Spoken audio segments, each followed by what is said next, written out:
ഈശോയിൽ പ്രിയപ്പെട്ട സഹോദരങ്ങളെ, തീർച്ചയായിട്ടും നിങ്ങൾക്ക് കാണാതെ അറിയാവുന്ന സങ്കീർത്തനങ്ങൾ ഒന്ന് ചോദിച്ചാൽ, ഇന്നലെ നമ്മൾ 65 സങ്കീർത്തനം പഠിക്കുന്ന കാര്യം പറഞ്ഞിരുന്നു. അതുപോലെ എനിക്ക് തോന്നുന്നു നിങ്ങൾക്ക് ഒത്തിരി പേർക്കും കാണാതെ അറിയാവുന്ന സങ്കീർത്തനങ്ങൾ ഒന്നായിരിക്കും 23-ാമത്തെ സങ്കീർത്തനം അല്ലേ? വഴി നടത്തുന്ന ദൈവം കർത്താവെ ഇടയനെ നയിക്കണേ എന്നൊക്കെ പറഞ്ഞുകൊണ്ടുള്ള കർത്താവാണ് എൻ്റെ ഇടയൻ എന്നുള്ള സങ്കീർത്തനം. അതിൻ്റെ 4-ാമത്തെ വാക്യം ശ്രദ്ധിച്ചിട്ടില്ലേ? മരണത്തിൻ്റെ നിഴൽ വീണ താഴ്വരയിലൂടെയാണ് ഞാൻ നടക്കുന്നതെങ്കിലും അവിടുന്ന് കൂടെയുള്ളതിനാൽ ഞാൻ ഭയപ്പെടുകയില്ല. Even if I walk through the darkest valleys of death I will not be afraid because you are with me. കർത്താവെ നീ എൻ്റെ കൂടെയുണ്ട്. പ്രിയപ്പെട്ട സഹോദരങ്ങളെ, നമ്മൾ എപ്പോഴും ഇങ്ങനെ ചില സമയത്തേക്ക് ഇങ്ങനെ ഒറ്റപ്പെട്ടു പോകുന്ന സമയങ്ങൾ വരും. മരണത്തിൻ്റെ നിഴൽ വീണ താഴ്വരയിലൂടെയൊക്കെ നടക്കേണ്ടി വരും. എന്ന് വെച്ചാൽ മുമ്പിലൊന്നും ഒരു പ്രത്യാശയുടെ സമയങ്ങൾ കാണാത്ത, ഇനി അങ്ങോട്ട് എന്തെന്നൊരു ഒരു പിടുത്തവും കിട്ടാത്ത സമയങ്ങളിലൂടെയൊക്കെ ചിലപ്പോൾ നമ്മൾ കടന്നു പോകുന്നുണ്ടാകാം. നമ്മുടെ ബിസിനസ് ഒന്നും പച്ച പിടിക്കണില്ല, പഠിത്തം മുമ്പോട്ട് പോകാൻ പറ്റണില്ല, അടുത്തൊരു കോഴ്സിന് എന്തെടുക്കണം എന്നറിയില്ല, ഇനി ആരോട് സഹായം ചോദിക്കണം എന്നറിയില്ല, ഇനി എവിടെ ജോലിക്ക് അപ്ലൈ ചെയ്യണം എന്നറിയില്ല, ആരോട് സഹായം ചോദിക്കണം അറിയില്ല. ഒരു ശോകമൂകമായ ഒരവസ്ഥ, ഒരു മരണത്തിൻ്റെ നിഴൽ വീണ താഴ്വര. നമ്മൾ നമ്മുടെ പ്രിയപ്പെട്ടവരോട് ഒരു മരണം ഒക്കെ ഓർക്കുമ്പോൾ വീട്ടിലെ മരണത്തിൻ്റെ ആ പന്തലും മറ്റു കാര്യങ്ങളൊക്കെ അതിൻ്റെ ഒരുക്കങ്ങളൊക്കെ ശ്രദ്ധിച്ചിട്ടില്ലേ? ആരും വലിയ ഒച്ചത്തിൽ സംസാരിക്കുന്നില്ല, വലിയ സന്തോഷങ്ങൾ അവിടെ ഇല്ല. ആകെ ഒരു ശോകമൂക അവസ്ഥയാണ് ആ മരണം നടന്ന വീട്ടിൽ.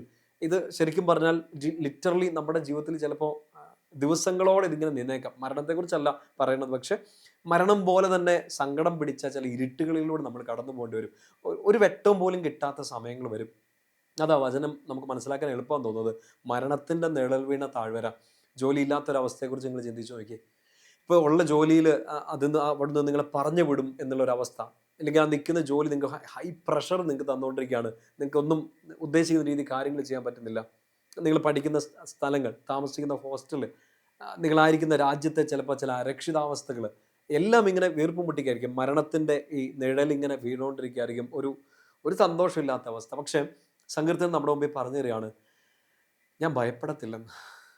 എനിക്ക് വിഷമം ഉണ്ടാവില്ലെന്നോ, ഞാൻ കരയില്ലെന്നോ, ടെൻഷൻ അടിക്കില്ലെന്നോ അല്ല, ഞാൻ ഭയപ്പെടില്ല.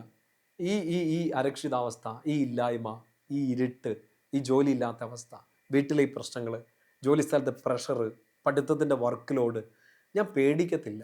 റീസൺ എന്താണ്?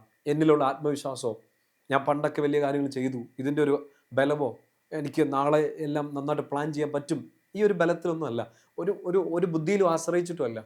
എൻ്റെ കർത്താവ് എൻ്റെ കൂടെയുണ്ട്. മരണത്തിൻ്റെ നിഴൽ വീണ താഴ്വരയിലൂടെ ഞാൻ നടക്കേണ്ടി വന്നാലും ഞാൻ ഭയപ്പെടുകയില്ല. കാരണം അങ്ങ് എൻ്റെ കൂടെയുണ്ട്. അങ്ങ് എൻ്റെ കൂടെ ഉള്ളത് കൊണ്ട് ഞാൻ ഭയപ്പെടില്ല. ഇന്ന് രാത്രി കിടക്കുന്നതിന് മുമ്പ് ഈ വചനം ഒന്ന് മനസ്സിൽ പറഞ്ഞ് പ്രാർത്ഥിക്കാവോ? You are with me, I will not be afraid. നാളെ നിങ്ങൾക്കൊരു വലിയ കാര്യം ചെയ്യാനുണ്ടാകാം. നാളെ ആരെയോ പോയി കാണാനുണ്ടാകാം. നാളെ എന്തോ ഒരു ടാർഗറ്റ് മീറ്റ് ചെയ്യാനുണ്ടാകാം. ഇത് തീർന്നിട്ടില്ല. ഇന്ന് രാത്രി ചിലപ്പോൾ ഉറക്കം കിട്ടുന്നില്ല, ടെൻഷൻ അടിച്ചിട്ട്. കർത്താവ് ഇതെങ്ങനെ തീർക്കും? നാളെ എങ്ങനെ ചെയ്യും? ഇതൊന്ന് മനസ്സിൽ പറയാമോ? You are with me, I will not be afraid. കർത്താവെ നീ എൻ്റെ കൂടെയുണ്ട്, ഞാൻ പേടിക്കത്തില്ല. കർത്താവ് സഹായിക്കുന്നേ. ഈ നമ്മുടെ ബെനഡിക്റ്റ് പാപ്പ പറയുന്നൊരു കാര്യമുണ്ട്, A believer will never be alone.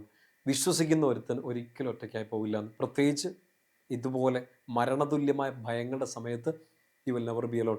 കഴിഞ്ഞ 2 വർഷങ്ങൾക്കിടയിൽ ഞാൻ ഏറ്റവും എന്നെ ഒത്തിരിയധികം ഇൻഫ്ലുവൻസ് ചെയ്ത പുസ്തകങ്ങളൊന്നായിരുന്നത് with God you will never be alone. Benedict പാപ്പയുടെ ഈ പേപ്പൽ അഡ്രസ്സുകൾ, മാർപ്പാപ്പയായിട്ട് അദ്ദേഹം പറഞ്ഞ കുറച്ച് അഡ്രസ്സുകൾ, കുറച്ച് പ്രസംഗങ്ങളുടെ ഒരു കളക്ഷനാണ് with God you will never be alone.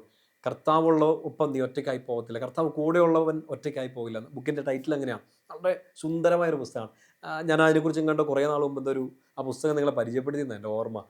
Title എന്നെ ഭയങ്കരമായിട്ട് ആകർഷിച്ചു. അപ്പം അതിനകത്ത് ആണ് ഈ ഇതിനെക്കുറിച്ച് പറയുന്നതെന്ന് എൻ്റെ ഓർമ്മ. ബെനഡിക്റ്റ് പാപ്പ പറയുന്നത്, ബിലീവർ, ഒരു വിശ്വാസി ഒരിക്കലും ഒറ്റയ്ക്കായി പോയില്ല. നമുക്ക് നമ്മുടെ ഉള്ളിലൊരു ഒരു ഉറച്ച ബോധ്യം വേണം, എൻ്റെ കർത്താവ് എൻ്റെ കൂടെയുണ്ട്. ആ ഒരു ബോധ്യത്തോടെ ഇന്ന് രാത്രി കിടന്നുറങ്ങുക. നാളെ എഴുന്നേറ്റ് ആ ചെയ്യാനുള്ള കാര്യങ്ങൾ ധൈര്യമായിട്ട് ചെയ്യും. ഈശോയോട് പറ, you are with me, I will not be afraid. ഇതൊരു സുഹൃത ജപമായിട്ടൊന്ന് പ്രാർത്ഥിച്ചിട്ട് കിടന്നുറങ്ങണേ. കർത്താവേ നീ എൻ്റെ കൂടെയുണ്ട്, ഞാൻ ഭയപ്പെടില്ല. ഇംഗ്ലീഷിലോ മലയാളത്തിലോ ഒക്കെ അങ്ങ് പ്രാർത്ഥിക്കുക. അങ്ങനെ കൂടെയുണ്ട്, ഞാൻ ഭയപ്പെടില്ല. You are with me, I will not be afraid. Eesho കൂടെയുണ്ട്. മരണത്തിൻ്റെ നിഴലിൻ്റെ താഴ്വരയിലൂടെ നീ നടക്കേണ്ടി വന്നാലും നീ ഭയപ്പെടേണ്ട, കർത്താവ് നിൻ്റെ കൂടെയുണ്ട്. ഈ വചനം നിന്നെ ശക്തിപ്പെടുത്തട്ടെ, ശാന്തമാക്കട്ടെ. പിതാവിൻ്റെയും പുത്രൻ്റെയും പരിശുദ്ധാത്മാവിൻ്റെയും നാമത്തിൽ ആമേൻ. ഈശോ മിശിഹായിക്ക് സ്തുതിയായിരിക്കട്ടെ.